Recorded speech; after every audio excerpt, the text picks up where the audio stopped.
संबंध हिंदुस्थानचा आराध्य दैवत छत्रपती शिवाजी महाराज, धर्मवीर छत्रपती संभाजी महाराज, भारतीय घटनेचे घटनाकार डॉक्टर बाबासाहेब आंबेडकर, स्त्री शिक्षण पुरस्कार त्या सावित्रीबाई फुले, महात्मा ज्योतिबा फुले, पुण्यश्लोक अहिल्यादेवी होळकर,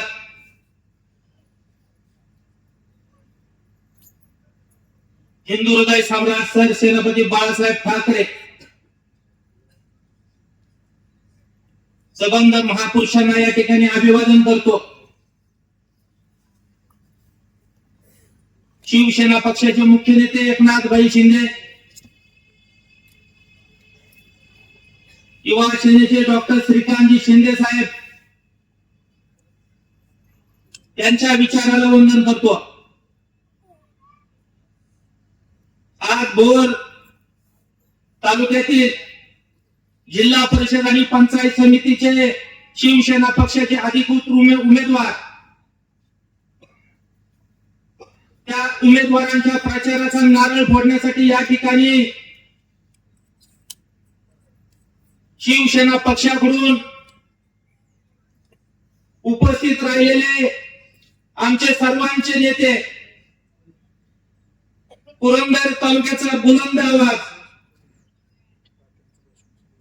ज्यांनी ह्या महाराष्ट्राला नेता कसा असावा ह्याची ओळख आणि ह्याची जाणीव करून दिल्याचे पुरंदर तालुक्याचे विद्यमान आमदार विजय बाप्पू शिवतारे,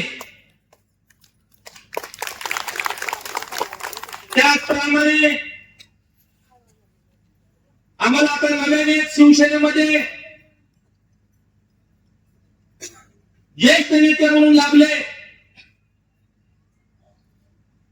ते केडीभाऊ सोनवणे, सगळ्यांची मी आता नावं घेत नाही, पण व्यासपीठावरील सर्व उमेदवार, समोर उपस्थित असलेले ज्येष्ठ श्रेष्ठ महिला बंधू भगिनी आणि पत्रकार मित्रांनो, आज प्रचाराचा नारळ फोडतो. मी आधीच बोलणार नाही, माझ्या आधीच्या वक्त्यांनी आपल्या सर्वांना सांगितलेलं आहे आणि शिवाजीराव वाडकरांनी तर सांगितलं, हे दातृत्व आणि नेतृत्व. मी अनेक वर्षापासून सांगत आलेलो आहे, ह्या भोरच्या जनतेला गेल्या 15 वर्षापासून सांगत आलोय की राजकारण हा माझा व्यवसाय नाही. राजकारण हे फक्त समाजसेवेसाठी आणि समाजासाठी त्याचा मी उपयोग करीन. मी माझ्या कुठल्याही पदाचा माझ्या परिवारासाठी, माझ्या घरासाठी, माझ्या प्रपंचासाठी कधी वापर करणार नाही, हे मी 15 वर्ष झाले या जनतेला सांगतोय. आपण सर्वांनी 15 वर्ष माझ्यावर प्रेम केलं. मी एक सर्वसामान्य शेतकऱ्याच्या घरातला की त्याचा माकडाचा माणूस झाला त्या दिवसापासून ग्रामपंचायतीमध्ये कोण सदस्य नाही किंवा ग्रामपंचायतीच्या सोसायटीमध्ये कोण सदस्य झालेला नाही, परंतु आपण सर्व मंडळींनी त्या ठिकाणी त्या व्यक्तीला विधानसभेपर्यंत पोहोचवण्याचं धाडस दाखवलं. आणि मी माझी उमेदवारी सोडून मी थोडासा माझं धाडस करू शकत नाही का? त्या कार्यकर्त्यांनी मला मोठा केला, ज्या कार्यकर्त्यांनी रात्रीचा दिवस केला त्या कार्यकर्त्यासाठी उमेदवारी काय? आणि ही लोक जिल्हा परिषद सदस्य झाली म्हणजे कुलदीप कोंडे जिल्हा परिषद सदस्य झाल्यासारखं आहे. ही जर 3 लोक तुम्ही ही 6-7 लोक जी दिलेले ती निवडून द्या, पुढचं राजकारण कसं करायचं तालुक्याचं ते बघू.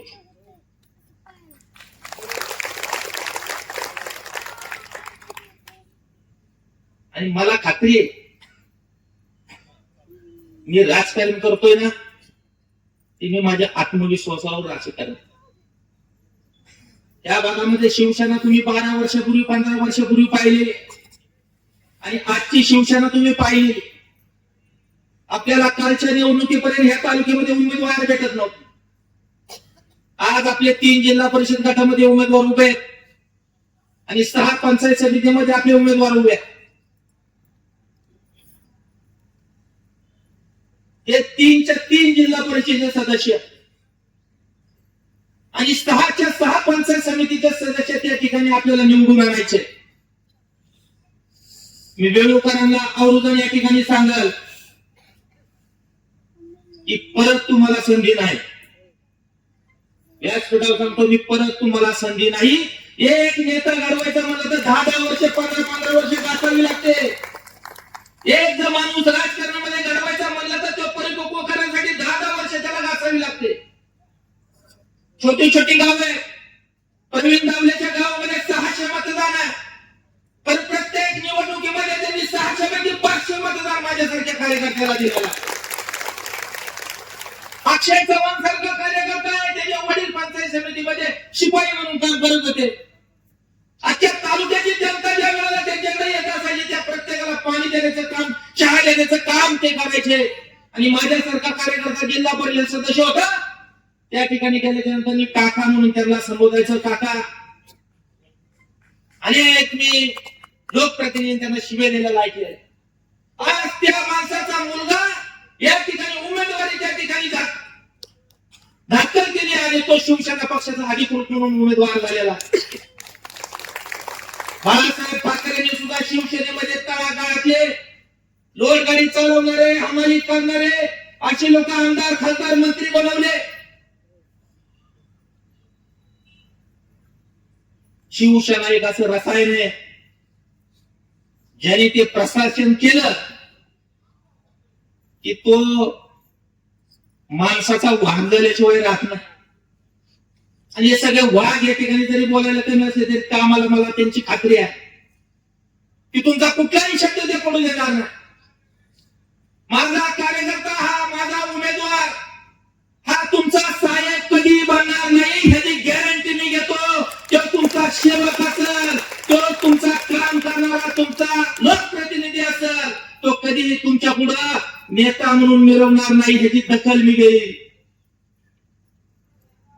माझ्या गावातलं जरी पब्लिक या ठिकाणी कमी असतील लोक, तरी सुद्धा शिवाजीराव नाराज कोणी नाही. मला माझ्या गावावर भरोसा आहे, माझ्या जनतेवर माझा भरोसा आहे. मी ज्या गावात जन्माला त्या गावाचा मला अभिमान आहे. तुम्हाला ते मतपेटीत न काढणारे हे लक्षात ठेवा. माझ्या गावात उमेदवार सुद्धा येऊ नका देऊ कोणी, पाय पडायचं ना कोणाच्या. परंतु ज्या लोकांनी माझ्यासाठी पळालेले, जी लोक अश्रू डाळत होतं त्यावेळेला काही उमेदवार, काही मंडळी त्या ठिकाणी मनामध्ये त्यांच्या बुंदीचे लाडू फुटत होते, ती जनता माझी विसरलेली नाही. त्यामुळे कुणाला सांगायची गरज त्या ठिकाणी अजिबात नाही. म्हणून तुम्ही केवढा हा विषय केडीभाव सोनवणे त्या ठिकाणी आपल्याला उमेदवार लाभलेले. विकास चव्हाण पेंजळवाडीचा दुसऱ्यांदा आपली निवडणुकीत लढतोय. गेल्या वेळेला त्याचं 1500 मतांनी त्या ठिकाणी शीट गेलेला आहे. सागर धुमाळ बोलावडा जिल्हा परिषदेची निवडणूक लढतोय. तरुण सगळे उमेदवार सुशिक्षित उमेदवार आहे.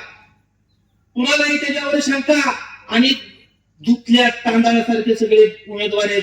कुणी काय म्हणाल, अमुक तसा तमुक तसा. आता कालच्याला काहीतरी उठवलं की केवढोवाली आता तुम्हाला काही उमेदवारी देणार नाही. केवढोवाल्याला सांगितलं, अरे एवढ्या वर्ष आपलं काम केलंय, 30 वर्ष आपण जिल्हा परिषदेमध्ये सदस्य म्हणून, नेतृत्व म्हणून काम करतोय. आपण एक प्रयोग करूया की एखादा बाहेरचा जो उमेदवार आपण दिला तर आपण त्याला एकदा मतदान करण्यासाठी पुढे येऊ.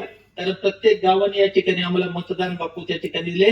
ही निवडणूक मी अपक्ष लढलो तरी सुद्धा 32,000चा आकडा त्या ठिकाणी या भोर तालुक्यामध्ये लोकांनी दिला. आणि तरी सुद्धा मोठा प्रयत्न त्यांनी त्या ठिकाणी केलेला आहे. माझ्यासारख्या कार्यकर्त्याला जी ताकद आणि बळ दिलेलं आहे ते इथल्या जनतेने दिलेले, सर्वसामान्य कार्यकर्त्यांनी दिले. माझ्या प्रत्येक कार्यकर्त्यावर माझा विश्वास आहे. तुम्हाला कधीच फसवणार नाही, तो मला कधीही दुखवणार नाही. हे जे मला, मी जर कार्यकर्त्यावर विश्वास दाखवला आजपर्यंत 15 वर्षाच्या काळामध्ये कुठल्या कार्यकर्त्याला मी दुखवलं असं कधी मला वाटत नाही. जर दुखावलं असेल तर एवढ्या वेळेला मला माफ करा आणि सगळ्यांनी जोमाने मैदानात उतरायचंय. एकही आपला उमेदवार त्या ठिकाणी हारता कामा नये. 2029 हा तुमचा असल्याशिवाय राहणार नाही. मी आज सांगितलंय, मी कुठल्याही पदाला लाथ मारणारा कार्यकर्ता आहे. माझा जर कार्यकर्त्याला न्याय मिळाला नाही, माझ्या कार्यकर्त्याचं तिथं त्या ठिकाणी समाधान झालं नाही, तर त्या ठिकाणी मी माझा उमेदवार जरी असला, माझा लोकप्रतिनिधी असला तरी सुद्धा मी त्याला त्या ठिकाणी दाबणारा कार्यकर्ता आहे, मी त्याला तिथं अद्दल घडवणारा कार्यकर्ता आहे. परंतु सर्वसामान्य लोकांची सेवा करत राहील. अनेक प्रश्न या ठिकाणी बापू आहेत. मगाशी तुम्हाला जे सांगितलेलं लाईटीचा प्रश्न आहे, त्या ठिकाणी पाण्याचा प्रश्न आहे, अनेक प्रश्न या ठिकाणी, पण ते आज या ठिकाणी बोलण्याचं नाही. तुम्ही तुमच्या स्तरावर, आम्ही ज्या वेळेला 15 वर्ष या ठिकाणी राजकारण करतो, आम्हाला इथं खासदार नाही, आम्हाला या ठिकाणी आमदार नाहीये, आमच्याकडे पंचायत समिती नाही, आमच्याकडे जिल्हा परिषद नाही, तरी सुद्धा एक संघर्ष करून त्या ठिकाणी आम्ही निधी आणून लोकांच्या गरजा बघवायचा. मला जर विचारलं तुम्ही कुलदीप कोंडे तू जन्माला कशाला नाही, तर माझं उत्तर झालं, मी असं म्हणणार नाही मी गोरगरिबाचा अश्रुपुसासाठी जन्माला आलेलो आहे. हा कुलदीप कोंडे जन्माला आलाय तो फक्त संघर्ष करण्यासाठी आलेला आहे, आणि हा संघर्ष माझा रात्र राहील. त्या ठिकाणी ह्या दोर तालुक्याच्या जनतेचा कल्याण करण्यासाठी राजकारण करतोय. मनामध्ये कुणी आणू नका की या ठिकाणी जिल्हा परिषदेची उमेदवारी सोडली, जिल्हा परिषदेला थांबला. आजही तुम्हाला सांगतो माझा अपक्ष फॉर्म आहे, कोण ठेवते कोण नाही. हा अजूनही, आणि मी एकदा मैदानात उतरल्याच्या नंतर मग कुणाला अंगावर घ्यायचा आणि कुणाला डोक्यावर घ्यायचा ते मी ठरवी. परंतु आज मी माझे उमेदवार सगळ्या डोक्यावर घेतलेले, त्यांना निवडून आणण्याची जबाबदारी तुमची आहे. निदान सांगितले नागरुदान सांगाल, घरातनं झाडून बाहेर पडा. स्वातंत्र्य मिळाल्यापासून तुम्हाला तिकीट नव्हतं, आणि इथून पुढे जर कुलदीप कोंडे राजकारणात संपला तर परत तुम्हाला कधीच तिकीट नाही मिळणार. हे सत्य, मी प्रामाणिक बोलतो, मला राजकारण करतंय. अहो जी लोक एका घरात 2-2 तिकडे घेतात, तुम्ही विचार केला पाहिजे ना. आम्ही हे काही नाही ते, आणि एक येडे भाऊ म्हणून फक्त सच्चा माणूस आहे, खरा माणूस आहे, स्पष्ट बोलतो म्हणून ते बाहेर तर म्हणून तिकीट नाही मिळालं. कारखान्यामध्ये कामगारांचा पगार द्या, अरे याचा ऊस तोडून आणा, काटा मारू नका, हे बरोबर डोक्यात ठेवून काम काढ. असं काय नाही, आपण स्वीकारलेलं आहे. केडेबाबच्या जरी काही तुम्हाला असं वाटत असेल लोक काहीतरी सोडणार आहेत तर राजकारणामध्ये, हे चालतंय, सोशल मीडियावरती बोलतायत, परंतु ते लय मनाला येत. राजकारणात नेरेटिव्ह हे चालतच. ज्या वेळेला लोकसभा झाली त्यावेळेला बोली संविधान बदलणार, संविधान बदलणार, सगळ्या गोष्टीचा प्रयोग केला. हे असं काही होत नाही. त्यामुळे कुणीही जर खोटं नाटक काय बोललं, मत तुमचे मागायचा प्रयत्न करा. माझ्या लाडक्या बहिणीला आज शासनाच्या माध्यमातून म्हणण्यापेक्षा मी ठणकावून सांगतो बापू की केवळ आणि केवळ एकनाथभाई शिंदेमुळे ही योजना चालू आहे. याच्या आधी अनेक मुख्यमंत्री झाले आणि याच्या नंतरही होतील, परंतु सर्वसामान्य जनतेचा सर्वसामान्य मुख्यमंत्री म्हणून मुख्यमंत्री पदाच्या खुर्चीवर बसले, परंतु त्यांनी तळातल्या लोकांच्याकडे लक्ष दिलं. माझ्या शेतकऱ्यांच्यासाठी सुद्धा योजना आणल्या, वारकऱ्यांसाठी योजना आणल्या, लाडक्या बहिणीसाठी योजना आणली, लाडक्या भावासाठी योजना आणली. त्या ठिकाणी उच्च शिक्षण घेण्यासाठी महिलांसाठी 50% सबसिडी त्या ठिकाणी एकनाथभाई शिंदे साहेबांनी दिलेली. ही एकनाथभाई शिंदेची कामं तुम्ही विसरू नका. लाडक्या बहिणीचे ज्या वेळेला योजना चालू केली, अनेक लोकांना खात्री वाटत नव्हती की योजना चालेल म्हणून, पण एकनाथभाई शिंदे वारंवार त्यांच्या भाषणामध्ये सांगतायत की मी जोपर्यंत राजकारणामध्ये आहे तोपर्यंत लाडकी बहीण योजना ही कधीही बंद होणार नाही. उलट आम्ही जर तुम्ही जर आम्हाला ताकद दिली त्या 1,500 ते 3,000 रुपयाच्या वरती हाच आम्ही विचार करू. आणि शिवसेनेचा एक मंत्र आहे की जे सर्वसामान्य लोकांना बरोबर घेऊन जाणं. कुठल्याही मुख्यमंत्र्यांची माझ्या लाडक्या बहिणीकडे कधी नजर गेली नव्हती की ही सर्वसामान्य लोकांची गोरगरिबांची विचार करणारी ही संघटना, की माझी मोलमजुरी करणारी बहिणी, ज्या बहिणीला स्वतःचं घर नाहीये, ज्या भावाला शिक्षणासाठी खर्च करण्यासाठी पैसा उपलब्ध नाही, जी माझी बहीण 12वीच्या नंतरचं उच्च शिक्षण देते, अशा मुलीसाठी त्याच्या आईवडिलांची त्या ठिकाणी परिस्थिती नाही, अशा मुलींचा विचार करून त्या ठिकाणी योजना आणल्या. आणि त्या योजना हिंदू धर्मातले सण, ज्या वेळेला इतर पक्षाचे सरकार होतं त्यावेळेला गणपती कधी 12 वाजेपर्यंत त्या ठिकाणी लाईटिंग लावून दिली नाही, दहीहंडी कधी फोडू दिली नाही, कुठलाही हिंदूचा सण त्या ठिकाणी होऊ दिला नाही. एकनाथ शिंदे मुख्यमंत्री झाले, दहीहंडी, गणेश उत्सव नाहीतर गणेश मंडळाचं गणपती बसवले की त्याच्याकडे पोलीस असायचे, ए बंद कर, नाहीतर आम्हाला काहीतरी दे, तरच चालू ठेव. आता त्या गणेश मंडळाकडे पोलीस फिरकत नाही. मग हे काम करण्याची पद्धत आहे. आणि निश्चितपणाने मी या ठिकाणी सांगाल, मी शेतकरी पुत्र आहे बापू. तुम्ही जे शिवाजीराव वाडकरांनी जी सूचना दिली की शेतकऱ्याच्या मालाला भाव नाही, शेतकऱ्याची परिस्थिती खूप दयनीय आहे. जर त्या गोष्टीवरती आपण शेतकऱ्याला जर साथ दिली नाही तर शेतकरी आपल्याला माफ करणार नाही. म्हणून मी पहिलं तुम्हाला या ठिकाणी सांगेल की येणाऱ्या अधिवेशनामध्ये शेतकऱ्यांची कर्जमुक्ती ही झालीच पाहिजे.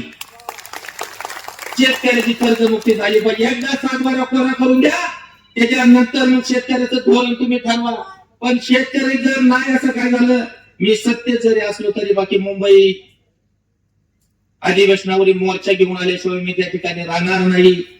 मी आपल्याला या ठिकाणी हात जोडून विनंती करेल. बरंच काय बोलायचंय, बरंच काय सांगायचंय. बापूलाही त्यांच्या तालुक्यामध्ये जायचंय. मी जर जास्त काय बोललो असं तर मला आपल्या सर्वांची मी दिलगिरी व्यक्त करतो. पण ज्या ज्या गावातला उमेदवार आहे त्या गावातल्यांनी सगळ्यांनी आपलं मतभेद बाजूला ठेवून सगळ्यांनी मैदानात उतरा. कुणाला भिवून घ्यायचं काय कारण नाही की कसं याला जायचं. आणि उमेदवारांनी सुद्धा हात जोडून अजिबात कुणाला एक वाकडा शब्द बोलू नका. मी ठरवतो काय करायचं ते. आणि दोघांना पायाला भिंगरी बांधून येणाऱ्या मतदारसंघामध्ये फिरणार. माझा एकही आपला एकही उमेदवार त्या ठिकाणी कमी पडता कामा नये.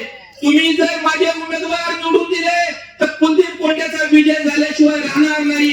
मी माझ्या घराचे दरवाजे, माझ्या अंतःकरणाचे दरवाजे सर्वसामान्य लोकांसाठी खुले असतील एवढंच मी या ठिकाणी सांगतो. आपली सर्वांची रजा घेतो. जय